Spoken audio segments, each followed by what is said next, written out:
मी नक्कीच मी तसा बदललो असं माझं आव्हान आहे या यंग जनरेशनला, जे आता 20-21-22 वर्षाची जी मुलं आहेत गुन्हेगारीकडे खूप वळतात. माझं आव्हान आहे की त्या मार्गे जाऊ नका, त्याच्यासारखा खराब मार्ग नाही. काहीतरी मग बापू पहिल्यांदा कुठल्या गुन्ह्याशी जोडले गेले आणि असं काय झालं की तो गुन्हा करावा लागला? काहीच नव्हतं. गणपती 2 मंडळाची भांडणं झाली आणि त्यात आमचं बळी गेलं. बरं. आणि तिथून मग तो कलावंत वाट लागली. गुन्हेगारी क्षेत्राशी नाव जोडलेलं असताना बापू पुढे येतात, त्यांना नगरसेवक होण्याची स्वप्न पडतात. कशामुळे नेमकं काय सध्या करायचं? मला स्वप्न नाही. नाही, अर्थात तुम्ही तयारी करताय म्हणजे मी तयारी करतोय. विजयाची तयारी करत असाल. मला- पराभवासाठी तर कोणी मैदानात उतरत नाहीये. बोलतो इतकंच नाही तर पुण्यामध्ये मला जवळपास 80 गुन्हेगारी टोळ्या आहेत आणि ज्याच्यामध्ये नायर टोळी जी आहे त्या टोळीचे हे प्रमुख आहेत असं पोलीस दप्तरी रेकॉर्ड आहे. परंतु आता तुम्हाला उमेदवारी दिली म्हणून अजित पवार जे राष्ट्रवादी काँग्रेसचे प्रमुख आहेत त्यांच्यावर टीका केली जाते. जे अजित पवार कधी काळी पुण्यातून गुंडांना हटवा असं म्हणायचे, तेच गुंडांना तिकीट देत आहेत असं म्हणून थेट त्यांच्यावर टीका केली. पुणे महानगरपालिकेची रणधुमाळी सुरू झाली आहे. उमेदवारांची नावंही जाहीर झाली आणि त्यानंतर चर्चा सुरू झाली ती म्हणजे गुन्हेगारांना उमेदवारी दिल्याची. यामध्ये अनेक नावे आहेत. अजित पवारांची राष्ट्रवादी असो किंवा भारतीय जनता पक्ष असो, त्यांनी अनेक गुन्हेगारांना तिकीट दिलीत असा जो एक गोंधळ सुरू आहे किंवा अशी टीका केली जाते. त्यापैकीच एक आहेत बापू नायर, अर्थात पुण्यातील गुन्हेगारी विश्वात ज्यांचं नाव वरच्या क्रमांकाने घेतलं जातं असे बापू नायर आहेत. राष्ट्रवादीकडून अर्थात खडळांकडून ते निवडणूक लढवणार आहेत. आपण त्यांच्याशी बोलूयात. बापू, सर्वात आधी मला एक सांगा, राजकारणात काय यायचंय, नगरसेवक का व्हायचंय? नगरसेवक होईल का नाही हे माहित नाही, पण तयारी तर करताय. राजकारणात यायला ही संधी मिळाली मला. बरं. ती खूप उशिरा मिळाली. मी आता माझं काम इथं मंडळामार्फत किंवा माझी आई आधी सामाजिक कार्य करायची, बचत गट चालवायची आणि आम्ही मंडळामार्फत किंवा स्वतः पण इथल्या लोकल प्रॉब्लेम्स मध्ये असतो. आता इथं काय झालंय, जुनं म्हणजे की तीच लोक निवडून येतात आणि मग तेच लोक तेच करतात. इथं खूप त्यांनी असं क्रिएटिव्ह केलं. इथला माहोल एकदम खराब झालाय.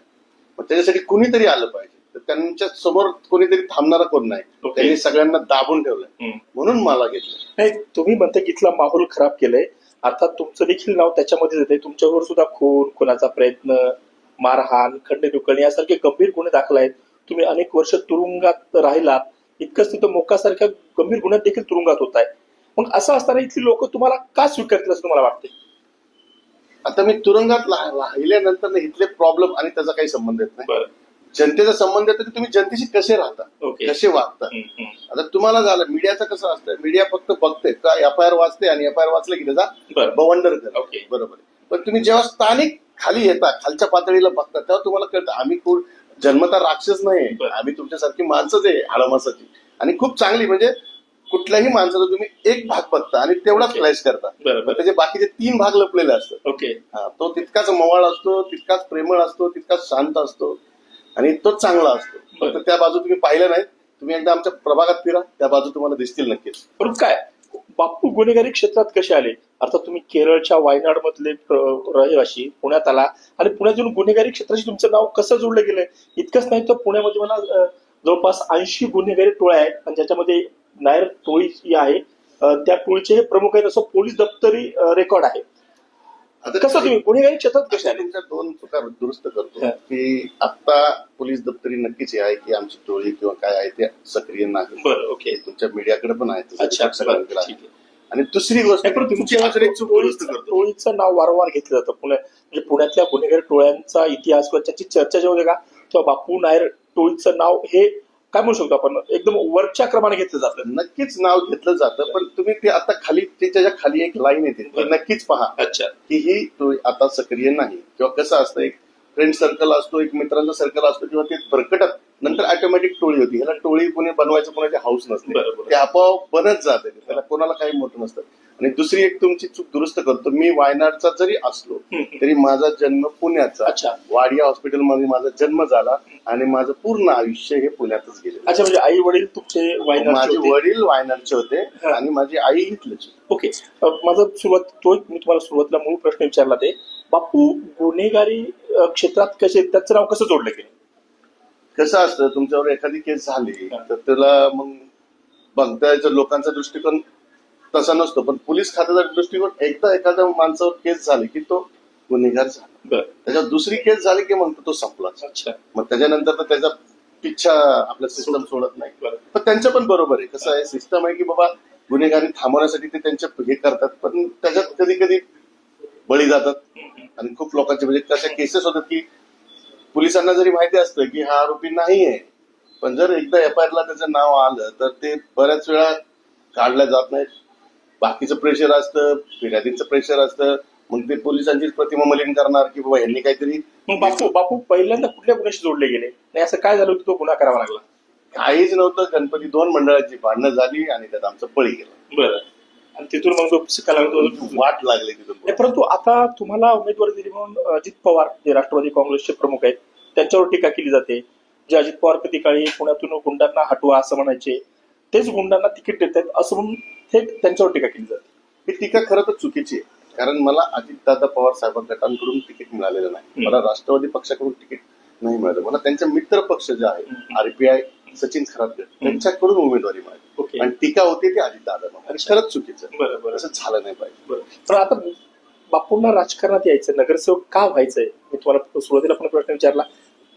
इतकं गुन्हेगारी क्षेत्राशी नाव जोडलेलं असताना बापू पुढे येतात, त्यांना नगरसेवक होण्याची स्वप्न पडतात. कशामुळे, नेमकं काय साध्य करायचं? मला स्वप्न नाही. अर्थात तुम्ही तयारी करताय म्हणजे विजयाची तयारी करत असाल. पराभवासाठी कोणी मैदानात उतरत नाहीये. बोलतो काय का, मला असं पराभव किंवा विजय ह्या दोन्ही गोष्टीशी मला काही खंत नाही. म्हणजे मी हरलो किंवा जिंकलो, फक्त एकच आहे की बस मी लढलो. बरं. आणि मुद्दा हा आहे की मला आता तिकीट दिलंय की माझं इथलं काहीतरी त्यांनी काम पाहिलं असेल. लोकांचा जन्म कसं असतं, प्रत्येक पक्षाचा एक सर्वे होतो. सर्वेत कळतं की काय आहे, तेव्हाच ती उमेदवारी दिली जाते. आता तुम्ही म्हणता मला नगरसेवक का व्हायचं, तर मला पण मुख्य प्रवाहात यायचंय. कधीतरी मला पण एक कलंक पुसायचे, मला मुख्य प्रवाहात यायचंय आणि ती संधी मला मिळाली आणि त्याचं मी तीच करण, नक्कीच करण. वाल्याचा वाल्मिकी झालाय, फक्त तुम्ही मान्य करा. अच्छा, वाल्याचा वाल्मिकी झालाय, लोक स्वीकारतील, कळलं तुम्हाला इलेक्शनच्या निकालात. ओके. तर आपण पाहू शकता बापू नायर आहेत. खरं तर मी सुरुवातीला सांगितलं तसं पुण्यात जेव्हा उमेदवारी अर्ज दाखल झाले तेव्हा अनेक नावांची यादी समोर आली आणि त्यामध्ये नाव एक होतं म्हणजे बापू नायर यांचं. खरं तर हा या कुठल्या गुन्हेगारांचं किंवा ज्यांच्यावर गुन्हे दाखल आहे त्याचं उदात्तीकरण करण्याचा अजिबात प्रयत्न नाहीये. मात्र ज्यांच्यावर गुन्हे दाखल आहे, ज्यांच्यावरनं राजकारण्यांवर टीका केली जाते, ते राजकारणात काय येऊ इच्छितात, राजकारण केल्यामागे त्यांना राजकारणात येऊन त्यांना काय साध्य करायचं हे जाणून घेण्याचा हा हेतू होता. तेच बापू नायर आहेत. बापू, पुण्यातल्या गुन्हेगारीवर वारंवार बोललं जातं, पुण्यातली गुन्हेगारी संपवी असं म्हटलं जातं. तुम्हाला काय वाटतं, पुण्यातली गुन्हेगारी संपवण्यासाठी नेमकं काय करावं लागेल? तसं या परिसरात देखील अनेक गुन्हेगार घटना घडत असतात. तोडफोड असेल, स्ट्रीट क्राईम असेल, खुनाच्या घटना असेल, या परिसरात देखील अनेक घटना घडल्यात. ही थांबण्यासाठी नेमकं बापूंची भूमिका काय असणार आहे? मी नक्कीच, मी जसं बदललो तसं माझं आव्हान आहे या यंग जनरेशनला, जे आता 20, 21, 22 वर्षाची जी मुलं आहेत गुन्हेगारीकडे खूप वळतात. माझं आव्हान आहे की त्या मार्गे जाऊ नका. त्याच्यासारखा खराब मार्ग नाही, ते एक गटर आहे, त्या गटाराकडे जाऊ नका. तुम्ही योग्य प्रवाहात या, चांगले मित्र बनवा, त्यांच्याकडून काहीतरी चांगले मार्ग घ्या, योग्य रोजगार शोधा, किंवा नाही काहीतरी आमचा सल्ला घ्या. आम्ही ते भोगलंय ते तुम्ही भोगू नये. हे दिसायला जेवढं चांगलं वाटतं तसं चांगलं नाही, खूप खराब आहे. हेच मला सगळ्या यंग जनरेशनला सांगायचं आहे. चांगले राहा, सुखी राहा. ओके. शेवटचा गुन्हा कधी तुमच्यावर दाखल होता, त्यानंतर काय झालं? 5 वर्षापूर्वी माझ्या शेवटचा गुन्हा दाखल होता, पण त्यावेळेस पण मी जेलमध्येच होतो. पण तरी तो आता कसं तुम्हाला सांगितलं, मी कधी कधी परिस्थिती दीपक मारकर परिस्थिती मी जेलमध्ये होतो.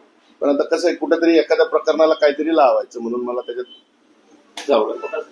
ओके. तर आपण पाहू शकता हे होते बापू नायर. पुण्यात ज्या अनेक गुन्हेगारांना उमेदवार दिला त्यापैकी एक होते बापू नायर. आणि कुणीही या क्षेत्रात येऊ नका, या क्षेत्रापासून लांब राहा असं म्हणून त्यांनी आपणही सांगू. पुण्याहून किरण शिंदे, लोकमत व्हिडिओ.